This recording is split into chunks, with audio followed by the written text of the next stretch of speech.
Hello and welcome to Shakespeare Reviews. Today, we're talking about the 2005 feature film, She's the Man. From the movie poster, which is the best description you could give this one, everybody has a secret.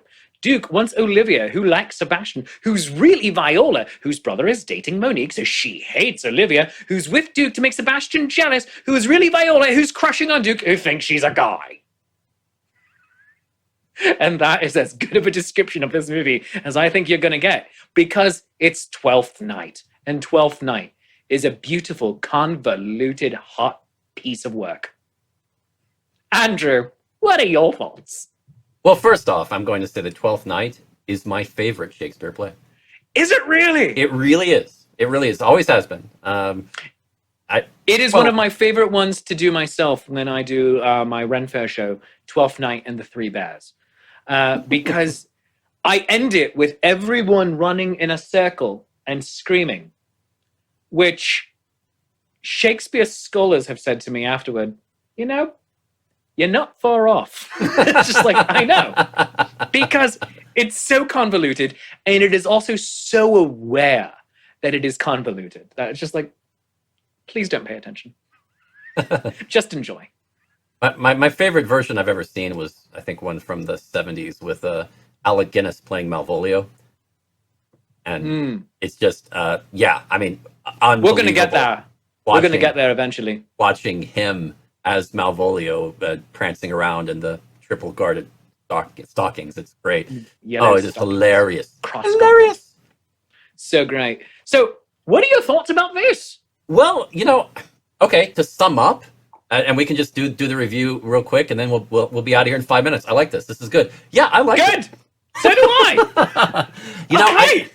Go watch it, everyone. Yeah, totally great. I mean, it's worth it. I think the saving grace here is that it really doesn't take itself seriously. No, it does exactly what the original source material does. It's like, here's some stuff that happened, and you're going to have a good time. Yeah. That's the mistake that a lot of movies like this make. They take it too serious. I mean, this one is just, and I don't even know if they made the choice because of the play, because that's typically the choice they tend to make with films like this that have a lead that comes from a Nickelodeon or a Disney television show background. I mean, that they tend to make them not too serious like that because that's what the target audience tends to want to see them as. The sort of silly, goofy character that they were several years ago when they were on a kids show. And I mean, and there's nothing wrong with that, but I think you're right. This 12th Night really works great with that approach. And so they did a good job. I'm actually surprised it didn't do a little better than it did, although it did very well. It did really well. I mean, box office wise, this made, according to Wikipedia, $57.2 million. Correct. With only a budget of $20 million. I mean, that's a victory. It really is. And I mean, it stars Amanda Bynes, and she, of course, comes from Nickelodeon, one of those, and also the terrific, far underrated film. I have to recommend it because we're never going to review it here. What a Girl Wants. That is a really good film. I'm going. It's adorable. I agree. It is adorable. She's like, I want to say she's about 13 when she makes that one with Colin Firth, and it's just adorable. I think it was closer to like 15, but yeah. Yeah, but still, she was a little baby Gus. Yeah. She was a little baby Gus. But yeah, it was adorable. But I mean, Amanda Bynes, she always looks a little younger than she is. Let's be honest. Channing Tatum as Duke Orsino. Yes. And by the way, one thing this movie does brilliantly is carry over so many original character names and make them work. True. Instead of Duke being his title, it is his name. It's a kid. It's a preppy kid named Duke. And for our sports nut, yeah, that actually works. Yeah, it really does. And also, they do the same thing that 10 Things I Hate About You did several years before, of carryover place names, such as 10 Things I Hate About You being Taming of the Shrew. It took place at Padua High School instead of in Padua. This is at Illyria Prep. And I'm like, oh, so great. Because how else are you going to get Illyria? Considering who wrote the screenplay, that's not a big shock, though, right? Karen McCullough. Oh, that's right. There you have it. Same writing team who did 10 Things I Hate About You. Yeah, and Willy Boy Wigglestick. Mm-hmm. Yeah, I added in too. But it's interesting. I mean, you think they have a thing for soccer? Because both films, I mean, a little bit of soccer and 10 Things I Hate About You. Excuse me. What did you call it? Football, the non-American style. Yeah, that's right. Yeah, every time you say soccer, an English person dies. Right. Well, I've killed a lot of English people then. So. Oh, I do believe in English. I do. But no. I mean, the same writing, and I think that they brought a lot of the charm that they had from 10 Things That They Hate About You into this. It's different, though. I mean, I think that a lot of it is the different director, Andy Fickman, in this one, who, in 10 Things I Hate About You, there was, it was a greater scope. I think they had some more cinematic elements and scenes intermixed with a regular television approach to filming. I mean, it was a kind of a weird mix, but it worked. Here, it was mostly, it kind of had a bit more of a television movie feel, but considering, that's okay. I mean, this is like a vehicle film for child stars from Nickelodeon and Disney. It really is. It felt like a small movie, but it was fun. It was okay. I mean, because it felt like a small movie and they leaned into that. Like, this is just something that happens right here. Yeah. And it's high school life. Yeah. They let all of the soap operatic drama of Twelfth Night carry down into high school, where your life is such a soap opera. And this is two films that were translated down into high school that we're covering in a relatively short period of time, where it is all right to go completely melodramatic with high school, because that's how we all remember it. A little bit. I mean, the it's world life ended and death all the time, based on every relationship change. I mean, yeah. And so with every silly turn this took, I am completely all right with. And so I'm going to jump to the critical review of this. Oh, yeah. Right now, which is something we normally don't do until towards the end of the reviews, because I have such umbrage to take with it. Oh, please. Rotten Tomatoes gives this an overall aggregate score of 43% based on only 109 reviews. The critical consensus reads, and I quote, "Shakespeare's wit gets lost in translation with She's the Man's broad slapstick, predictable jokes, and unconvincing plot line." I'm sorry. Did any of these critics ever see Twelfth Night? Did any of these critics ever read Twelfth Night? Because he was pushing Hamlet for realism on that. Come on. Macbeth. Broad slapstick? Yeah, that's kind of how Shakespearean comedies go. Let's also go look at The Taming of the Shrew and Two Gentlemen of Verona. Well, and when I think Shakespeare, I think screwball comedy. I'm just saying. Yeah, seriously. Comedy of Errors is as screwball comedy as it gets. Comedy of Errors becomes the basis for Some Like It Hot, which, by the way, we totally need to review. Oh my gosh, we can. You're right. That's awesome. Yeah. You're welcome. You're welcome, Internet. And also, very particularly, you're welcome, Andrew. Now, good movie. It really is. It really is. I know it's a spoiler, but I'm going to like it. I'm just going to tell you right now. Marilyn Monroe is fun. I mean, and it's a loose adaptation. It's a really loose adaptation, and we'll get into it later. But, or Boys from Syracuse is another great one. So it's screwball comedy. He invents screwball comedy. Broad slapstick, party humor jokes. Why? Because they play. Think about the audience. And the audience for this is not Shakespeare's scholars. It is, and if your audience ever is Shakespeare scholars, you're doing it wrong. I'm sorry. The audience is high school and college kids, and also junior high kids. It features Amanda Bynes from Nickelodeon, and then Channing Tatum, who goes off to become Channing Tatum. Yeah, this movie actually helped make his career.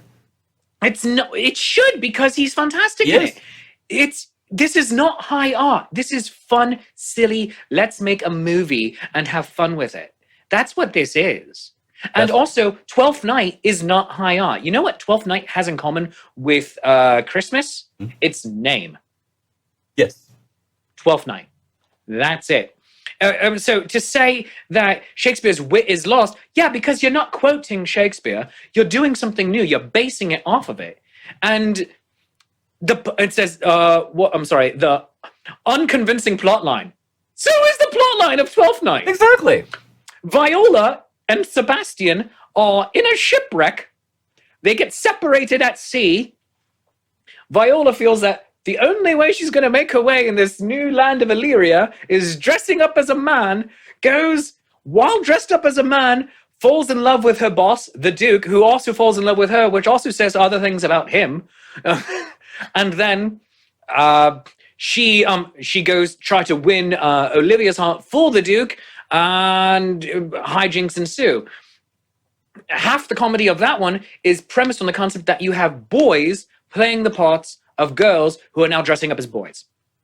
It's just like, all right, cool. So you have a boy playing a girl who's playing a boy in this one, and also in All's Well That Ends Well. We'll get into it another time. Yes, the plot line makes no sense because Shakespeare is crap at writing plot. I'm sorry, I am. You know what he is good at? Writing character and writing dialogue. And entertaining. This is the complete opposite of Coriolanus, where he adheres to the plot of the original story so much that character gets lost. Good point. I wish we had talked about this. So when we're recording this, people, we're recording this after we talk about Coriolanus. You might watch it before Coriolanus, but that's why. And I wish we had talked about this first, just simply so my arguments for Coriolanus would have been better laid out. But there we have it. Perfectly all right. It's fine. That's fine. But Shakespeare excels at character and dialogue. Whereas Marlowe, another great contemporary, greatest writer of the Elizabethan age and the period immediately preceding Shakespeare, because he hit the London stage a couple of years before Shakespeare did. He's excellent at plot and crap at character development. So together they would have been an unstoppable. If only they'd collaborated.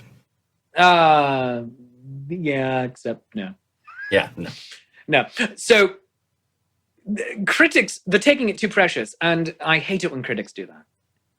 Because the film itself does not take either itself or Shakespeare as precious at all. It takes it as great original material, and then let's jump off a cliff and have fun.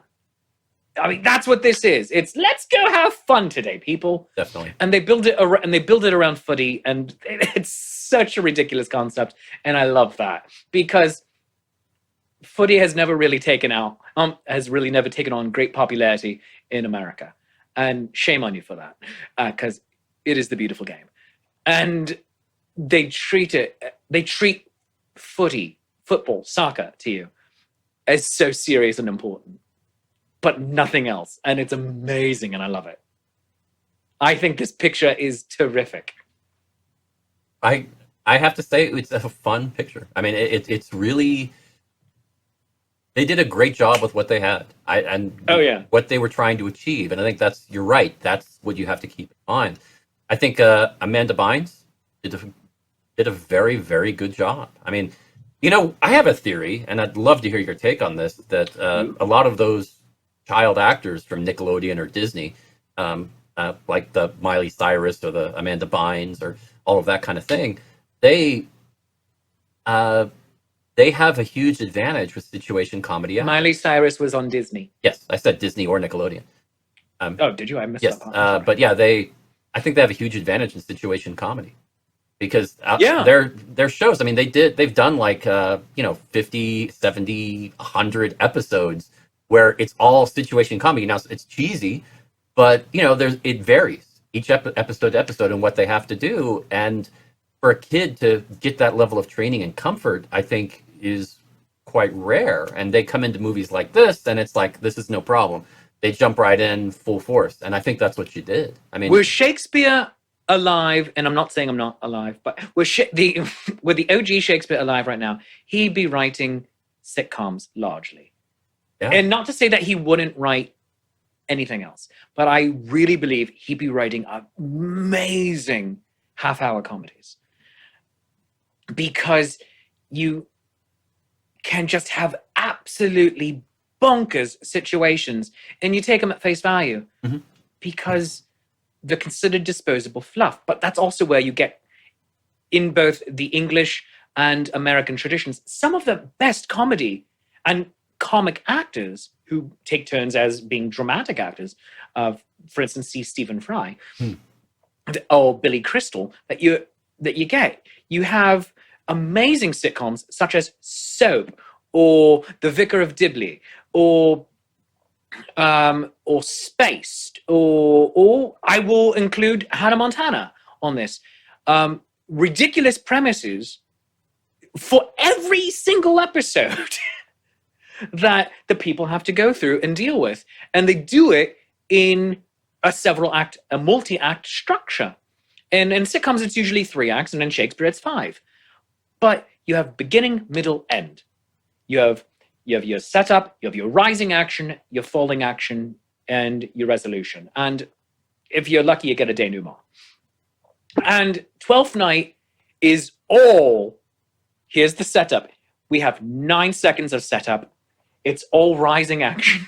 And we keep building and building and building. Where are we going to go? I don't know. Let's insert this. Malvolio is a Puritan and wears cross-gartered stockings. Okay. There's Toby Belch, a fat man. Okay.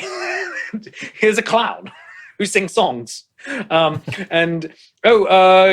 She's a boy. Okay. And then keep rising, keep rising. Oh, and now she's in love with the twin. Oh, okay. And where are we going to go? Oh, everybody runs into each other and it's madness. That's a sitcom. It is. And it's amazing. And yeah, Amanda Bynes was uniquely well suited to be the star of this, because that was her career. She did silly sitcom, and just so ably well done. And they took it seriously in as much that, oh, yep, this is our reality. And just so beautifully done. And I love it. I'm in the bag for this one, as you can tell. And it's so good. And also, secret best part is not related to it at all, but for me, it warms the cockles of my heart. Her brother, Sebastian, is played by, pretty aptly, by James Kirk. And, as we all know, James Kirk is the captain of the USS Enterprise, NCC 1701. And also A. And then... Wonder what his middle name is. Tiberius. This kid, if his middle name isn't Tiberius, his parents missed a golden opportunity, because they knew what they were giving him when they named him James. Yeah. Come on. So, and so much Star Trek involves Shakespeare throughout its 50-plus year history. So that warms the cockles of my heart. It has nothing to do with this movie, except that the directors hired a kid named James Kirk. Well, we know where your bias came into play. Okay, that's good to know. But no, I mean, really, for all of you watching, just watch the film. I mean, it's a fun film.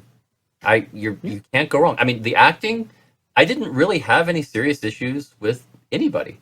I don't think some of it was over the top, but so was the film. I mean, I don't think anybody was great. The plot is over the top. Nobody was bad, and I mean, some nice moments with Julie Haggerty, playing the mom, and of course, a lot of you may remember her from the movie Airplane, a great comedy actress who is really funny and just does some great stuff. And yeah, I mean, a good supporting cast that all did a solid job, and it really, I mean, it centered around Amanda Bynes and Channing Tatum, of course, but you know, everybody else did a great job making it work, because it is a bit of a House of Cards approach to a story. I mean, it's so situation comedy, over the top, hard to believe, that you buy it. Yeah, I mean, if anybody really falls, it kind of ruins the whole thing. You really have to be careful with that. And But you don't have to do great. Everybody just has to do a competent job to keep it going, and they all do. I mean, from the principal, who was from David Cross, who was actually pretty funny. I mean, it was David Cross is great. Goofball and did a good job. I mean, it's just all of these little touches. I mean, naming the tarantula Malvolio. I mean, come on, that was just some great stuff. Yeah, I mean, and the name, just the naming conventions that they go through it. Malcolm Festies, yes, the school nerd, named for Festy, the clown. Oh, goodness gracious. Toby Belch, the fat man. Olivia's uncle in the original, but Duke's best friend in this case. Maria, who is a character often taken out when you're condensing it for the stage. But Olivia's friend, who pals around with Toby Belch and Andrew Agatchik. I mean, and Andrew, another friend of Duke, just bringing all of these original characters in and keeping the names. Yes. Or having really similar names to it. It's such wonderful homage to the original, while letting it be its own thing. Yeah, adding in stuff like Alex Breckenridge as Monique. Yes. The Sebastian's girlfriend. I think that was a good touch, putting that in there. It really was. It helped the story and added some good stuff for everybody. Yeah, there's just a lot of just so much good in this. It's so great, and so the critics be damned on this one. Not just my opinion, but also where it opened at the box office. So it opened number 4 in the American box office back in 2005. Making $10.7 million in its opening weekend with a budget of $20 million. So it made back over half of its budget right away. And then it grossed a total of $33,687,630 domestically, with a worldwide gross of $57.2 million, which meant they all got to go do it again. And so, you know what, critics, you have a valuable job, but often you take yourselves too seriously on that, let alone the source material. Now, unfortunately, of course, Amanda Bynes, her career, she got into some substance abuse, some depression, and some problems, and she stopped acting in 2010. Well, the substance abuse, and she's coming back too. I've been seeing that. Yeah, but there was also mental health going through that. As my wife, off-screen wife, is a clinical mental health counselor, and as often happens, she says, if you have an underlying mental health issue and you don't necessarily know about it, but then a drug abuse or even just drug use, let alone abuse, the gun is already loaded, and then the drug can pull the trigger. Gotcha. And so it's not necessarily a 1=1, but depending on how old she was when she started it, if you do it before 25, you're really messing yourself up. Yeah. And so there's a little bit of that involved. That being said, brilliant performer, and I loved her in this. She only did a handful of films that I've seen. Yes. The aforementioned What a Girl Wants, but also Hairspray, the movie musical, which she's terrific in that. She was good in the last film she did, Easy A. Oh, that's right. She's in Easy. I completely forgot for a moment. That was the last film she did, and picture. She did a great job with that. It was a smaller role, but still a memorable. Oh, she's delightful in that. Yeah. Another film based off of an earlier intellectual property, which, since it's not Shakespeare, we're not going to really get into, but based on Scarlet Letter, but just so great, and she is a delightful performer, and I really look forward to her eventual comeback. Ditto. I look forward to that. I think it's a shame that all of that happened, because I based on some of what she has done, I really think her career would have been even a lot better and more notable if she hadn't gone down that path. I think this Amanda Bynes character, I think she's going places though. I think she's going to make an amazing comeback, I think really that's good quite place. possible. I mean, I sometimes really do. even without all the problems, an actor taking a break from acting and then coming back can be very good for your career. Look at RDJ. Yeah. Yeah. RDJ has had mental health issues, substance abuse issues, go on and off for years. Goes away, comes back, Iron Man, and then look where he is now. Yes. Yes. So it is quite possible that it could be a good result overall. I think she's gonna. I think where she is right now, I think she's about 33, 34 now. Yeah. I think she's going to go off and have an Alison Janney career. Well, hopefully, we'll see. Alison Janney, who does a lot of these movies, by the way, and is brilliant at everything she does. Oh, the ever amazing and brilliant and effervescent and talented, with talent to spare and to loan to other people, Alison Janney. Amanda Bynes, you're going to be in the same situation. Don't you worry about it, kid. Good job.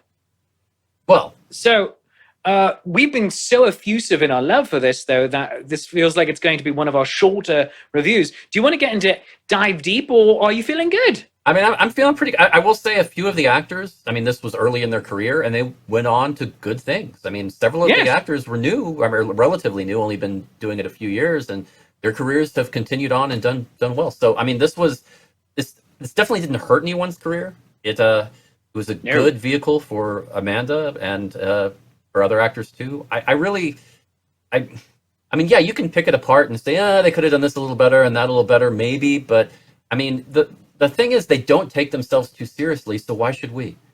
And it is a fun film. I mean, at the end, really you're happy. I mean, you're kind of like, this is pretty good. And for a movie to do that for you, no matter the time or the situation, I'm a fan. So I'm fine calling it here. I think this is just I won't say a must-see, but should see.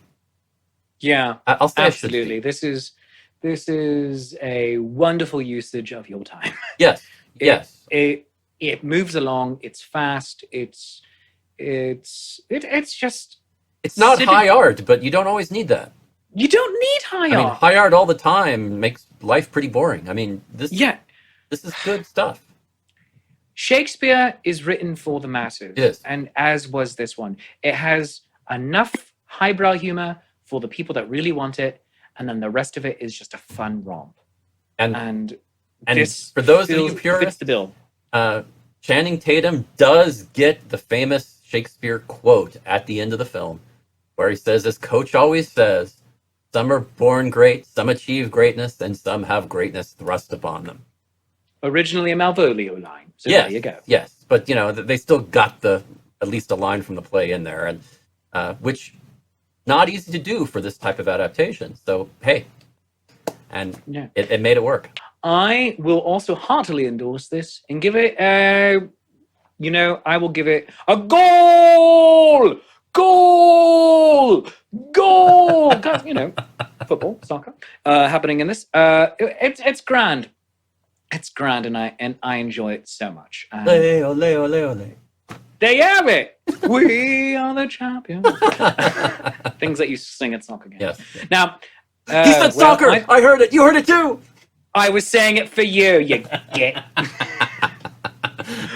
Oh goodness. Well, in that case, friends, I think we've said all we can about this. And if you've enjoyed this show, if you've enjoyed this review half as much as we've enjoyed delivering it unto you, then we have obviously enjoyed it twice as much as you did. And that's called math.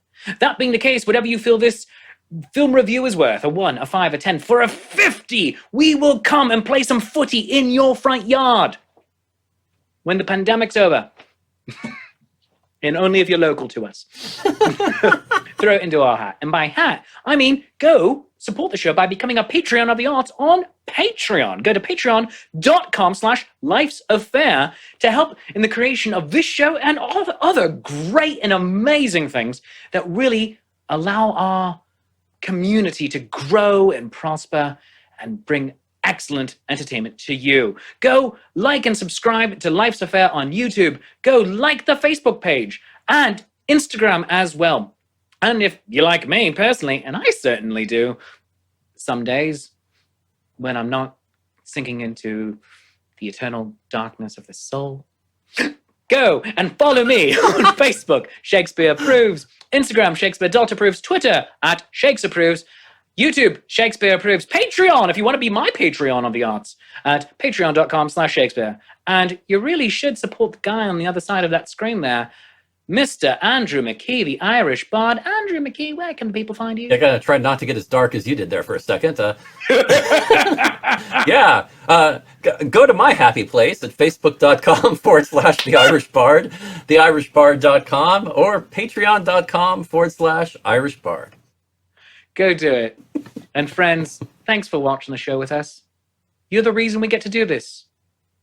I mean, Andrew is the reason we are doing it, because he's like, hey, you want to watch some movies and then talk about them on a camera? And it's, yeah, sure. And my favorite response, yes, let's do that. But I'll leave you with this. If music be the food of love, play on that strain again.